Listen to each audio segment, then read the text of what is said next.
ভারতীয় জনতা পার্টি এত পরে মেম্বারশিপ শুরু করার পরেও যে বিপুল সংখ্যায় মেম্বারশিপ হচ্ছে, গতবার আমাদের যে ভেরিফাইড মেম্বার ছিল, এবার পার্থক্য হচ্ছে এবার মেম্বার প্রথম থেকেই ভেরিফাইড, কারণ আমরা ছবি তুলে ফোন নাম্বার ওটিপি দিয়ে নিচ্ছি। তো গতবার আমাদের যে ভেরিফাইড মেম্বার ছিল সেই সংখ্যাকে আগামী কয়েকদিনের মধ্যে আমরা ওভারটেক করে গেছি, আগামীতে তার থেকে বেশি হয়ে যাবে।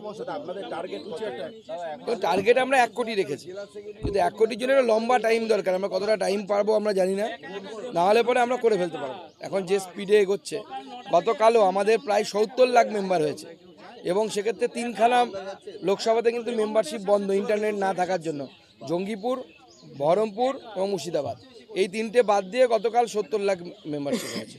বুঝতেই পারছেন আস্তে আস্তে বাড়ছে, এবং যত এরকম সময় যাবে বিজেপির মেম্বারশিপ নেওয়ার বা আমাদের কর্মীদের নিচে নামার এনার্জি তত বাড়বে।